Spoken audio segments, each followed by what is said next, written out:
Hi friends, అందరు ఎట్లున్నైతే మస్తున్నాయి. ఈరోజు మన రెసిపీ వచ్చేసి ములక్కాయ పప్పన్నం. ములక్కాయలో haemoglobin, vitamin C, vitamin A, vitamin D ఇవన్నీ ఉంటాయి కాబట్టి చాలా హ్యూమిడిటీ పవర్ వస్తుంది ములక్కాయ తింటే. దీనికి కావాల్సిన పదార్థాలు మునక్కాయ, క్యారెట్, టమాటో, ఉల్లిగడ్డ. ఫస్ట్ బియ్యం తీసుకోండి. బియ్యంలో కొంచెం పెసరపప్పు వేసుకొని నానబెట్టుకోండి. వాష్ చేసుకొని నానబెట్టుకోండి. 1 అవర్ నానాలి. 1 అవర్ నానితే తొందరగా ఉడికిపోతాయి. అందులో వాటర్ పోసుకోండి. వాటర్ పోసుకొని 1 అవర్ నానబెట్టుకోండి. మంచిగా వాష్ చేసి నానబెట్టుకోండి. నానబెట్టుకుని పక్కన పెట్టుకొని మునక్కాయని కట్ చేసుకోండి. కట్ చేసుకొని దాని తోలంతా తీసేయండి. తీసేసి ఆనియన్ కూడా కట్ చేసుకోండి. ఆనియన్ మొత్తం కట్ చేసుకోవద్దు. కొంచెం మనం ఎంతవరకు ఫుడ్ చేసినామో అందులో సరిపోయేంతనే వేసుకోవాలి. చిన్న చిన్న పీసెస్ లాగా కట్ చేసుకోండి. టమాటా కూడా సేమ్ అలానే కట్ చేసుకోండి. మన రెసిపీలో సరిపోయేంత టమాటానే తీసుకొని చిన్న చిన్న పీసెస్ లాగా కట్ చేసుకోండి.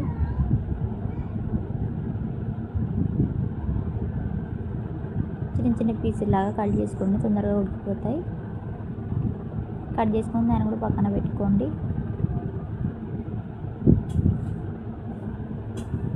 క్యారెట్ తీసుకోండి. క్యారెట్ పొట్టు తీసుకోండి. క్యారెట్ వాష్ చేసుకొని పొట్టు తీసుకొని క్యారెట్ని తరమండి.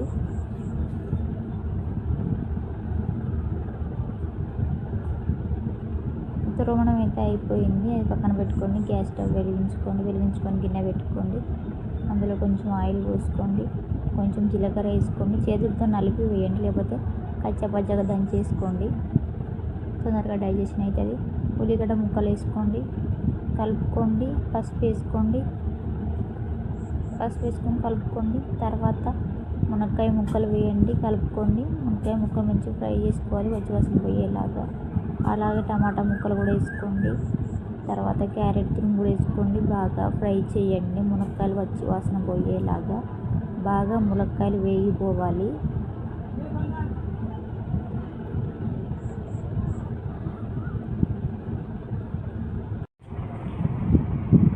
ఎంత ఫ్రై చేసుకుంటే అంత స్మెల్ మంచిగా వస్తుంది. బాగా ఫ్రై చేసుకోండి.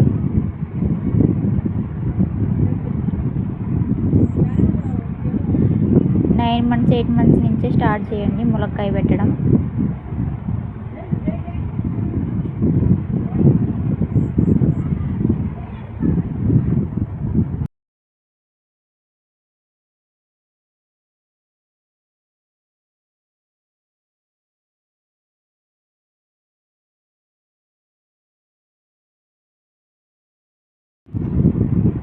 అయితే బాగా వేగిపోయింది. వాటర్ పోసుకోండి. చిన్న గ్లాస్ బియ్యానికి పెద్ద గ్లాస్తో 2 గ్లాసులు నీళ్ళు పోసుకోండి. మెత్తగా పూసి ఉడికిపోతుంది. స్మాష్ చేయగానే ఎమ్మటే స్మాష్ అయిపోతుంది, మర్చిపోకండి. దాని మీద మూత పెట్టుకొని ఒక 10 నిమిషాలు వెయిట్ చేయండి. ఎసరు వస్తుంది. ఎసరు వచ్చినాక మనం నానబెట్టుకున్న బియ్యం పప్పు అందులో వేసుకోవడమే. అది ఎసరు వచ్చేలోపు నేను మ్యాంగో తింటా. మా పాప పడుకుంది. తనకు కూడా ఒక ముక్క ఉంచిన, లేచిన తర్వాతకి ఇచ్చిన, తిన్నది. ఇంట్లో వాళ్ళకు కూడా మ్యాంగో పీసెస్ ఇచ్చిన, ఒక్కదానే తిన్నా అనుకున్నారు.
పొగలు వస్తున్నాయి. ఎసరు వచ్చేసింది.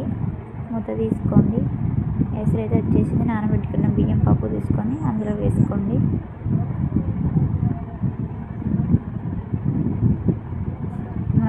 కూడా చాలా ఉడికిపోయినాయి. మూత పెట్టేసుకోండి, మెత్తగా ఉడికించుకోండి.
రెసిపీ ఎంతవరకు ఉడికిపోయింది చూద్దాం.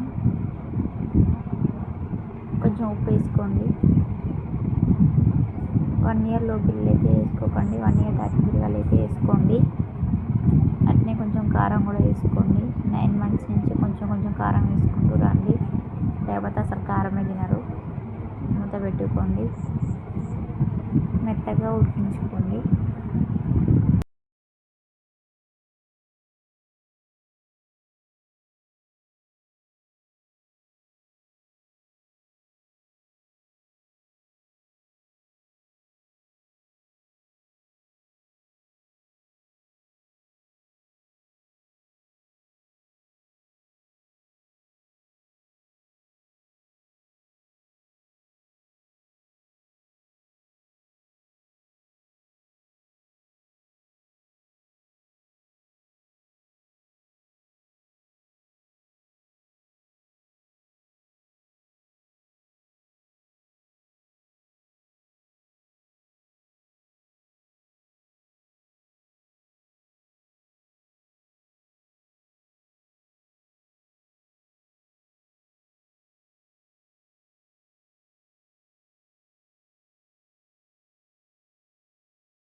90% ఉడికిపోయింది ఆల్మోస్ట్.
మెత్తగా ఉడికిపోయింది. కొంచెం వేసారి ఉంచుకోండి, అసలు నీళ్ళు లేకుండా చేయమాకండి, గట్టిగా అవుతుంది. మళ్ళీ వాటర్ కలుపుకొని తినిపించాల్సి వస్తుంది. ఇంకా చల్లన్నాక ఇంకా గట్టిగా అవుతుంది. కొంచెం వాటర్ ఉంచుకోండి. గ్యాస్ స్టవ్ ఆఫ్ చేసి స్మాష్ చేసుకోండి మెత్తగా. పప్పు గుత్తితోని బాగా స్మాష్ చేసుకోండి. మునక్కాయలు కూడా అందులోనే స్మాష్ చేసుకోండి. మునక్కాయ పీస్ తీసి పడేయండి. మునక్కాయ మెత్తగా అయిన తర్వాత స్మాష్ చేసుకోండి. అందులో గింజలు కూడా ఉంటాయి, మునక్కాయ గింజలు, అవి కూడా మెత్తగా అయ్యేలాగా స్మాష్ చేసుకోండి.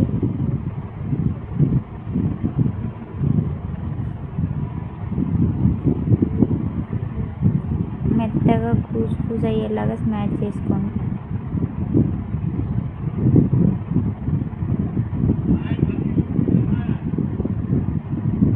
స్మాష్ చేసుకోవడం అయిపోయింది. పప్పు గుత్తి పక్కన పెట్టుకోండి. దాన్ని ఒక బౌల్లోకి సర్వ్ చేసుకోండి. చల్లారిపోయాక ఒక బౌల్లోకి సర్వ్ చేసుకోండి. అందులో కొంచెం నెయ్యి వేసుకొని బాగా మిక్స్ చేయండి. మిక్స్ చేసి మీ బాబునో ఉంటే తినిపియండి. ఖచ్చితంగా ఒక మెతుకు కూడా పెట్టుకోకుండా తింటారు. చాలా టేస్టీగా ఉంటుంది. మళ్ళీ కావాలంటారు. ఒకసారి తింటే చాలు. ఈ వీడియోని లైక్ చేయండి, షేర్ చేయండి, సబ్స్క్రైబ్ చేసుకోండి. బాయ్.